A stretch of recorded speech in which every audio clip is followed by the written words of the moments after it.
अच्छे और बुरे इंसानों में फर्क ये होता है कि एक अपनी बात झूठ से शुरू करके झूठ पर ही खत्म करता है और दूसरा सिर्फ सच के सहारे लड़ता है।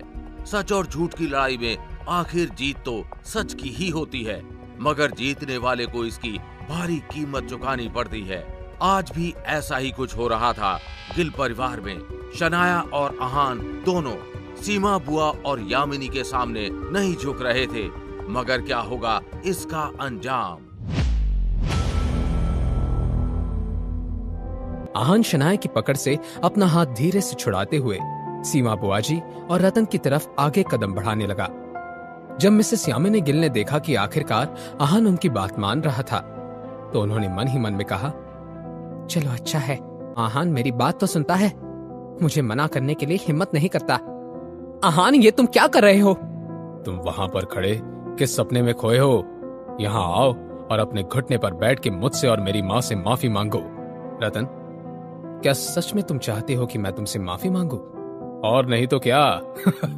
मुझसे माफी मांगो, फिर मैं तुम्हें खींच के एक थप्पड़ लगाऊंगा और ये मामला यहीं पर खत्म हो जाएगा। अब बैठ जाओ जीजा जी। जैसे ही रतन ने अपना आखिरी शब्द कहा, आहान ने उसके मुंह पर एक थप्पड़ लगा दिया। वो थप्पड़ रतन को इतना जोर से लगा था कि वो नीचे गिर गया। ओह! रतन भैया, मुझे माफ कर दीजिए। I am sorry. मुझे आपको इतना नहीं मानना चाहिए था, लेकिन क्या करूं? आपने खुद मेरी बीवी को हाथ लगाने की कोशिश की थी। मैं चाहकर भी अपने आप को रोक नहीं पाया। आहान अब अपने घुटनों के बल बैठ गया। उसने धीरे से एक बार जमीन पर लेटे हुए रतन के शर्ट को पकड़कर उसे उठाया और फिर एक बार रतन को जमीन पर पटकते हुए कहा, मुझे फिर से माफ कर दीजिए, मैं अपना गुस्सा कंट्रोल ही नहीं कर पाया। वैसे मेरी शनाया के घर आकर आपको तमाशा करने के लिए किसने कहा था? गलती तो आपकी भी है ना रतन भैया।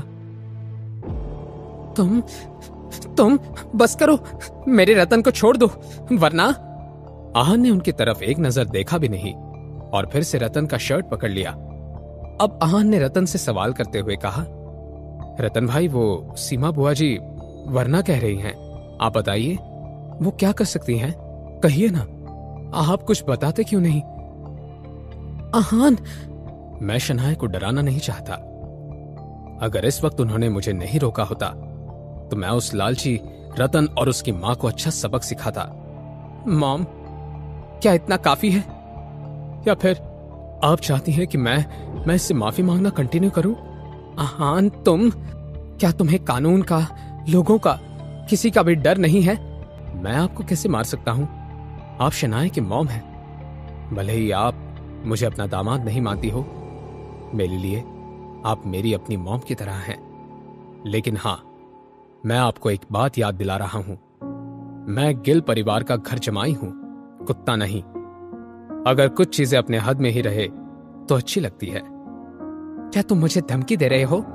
मॉम, ये कोई धमकी नहीं है, मैं तो बस आपको एक एडवाइस दे रहा था जो आपके बहुत काम में आने वाले थे। अच्छी एडवाइस है आहान, बहुत अच्छी एडवाइस है। अब एक एडवाइस तुम भी ले लो, अभी के अभी मेरे घर से निकल जाओ और जाकर अपनी शक्ल मत दिखाना।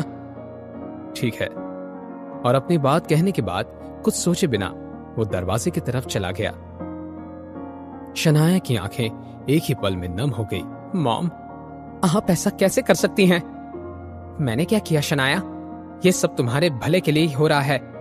अच्छा हुआ आहान चुपचाप यहां से चला गया। अब मैं तुम्हारे लिए कोई अच्छा सा लड़का ढूंढूंगी जो इस आहान से 100 गुना ज्यादा अच्छा होगा। मॉम, आप बहुत गलत कर रही हैं। क्या गलत कर रही हूं? क्या तुम्हें समझ रहा है कि वो तुम खुद क्या कर रही हो? मैं तुम्हें बड़ा करने में कितनी मेहनत कर रही हूं और तुम मुझे उस सब का ये सलाह दे रही हो? शनाया, तुम। मगर इससे पहले मिसेस यामिनी गिल अपनी बात पूरी कर पाती, उन्होंने एक जोर की आवाज सुनी। ये दरवाजा बंद होने की आवाज थी।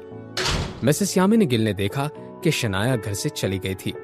मिसेस यामिनी गिल को यह समझ में नहीं आ रहा था कि उन्होंने किसी का क्या बिगाड़ा था कि उन्हें यह दिन देखना पड़ रहा था। वो भागकर दरवाजे के पास गई और चिल्लाने लगी, शनाया, तुम कहां जा रही हो?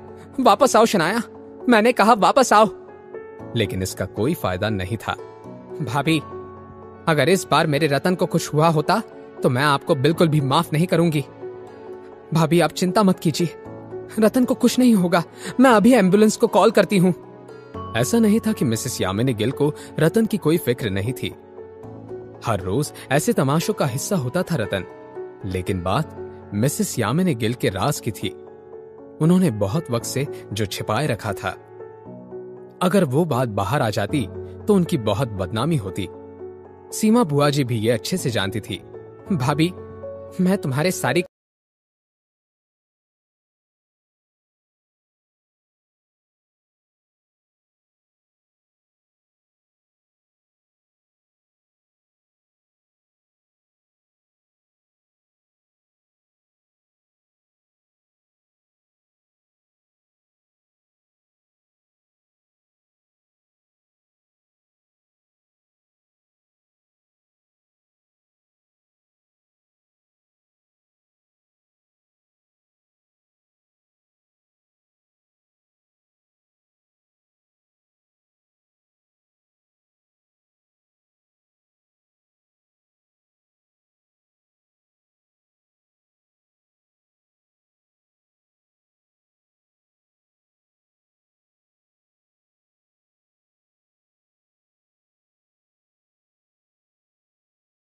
आराम से कटेगी।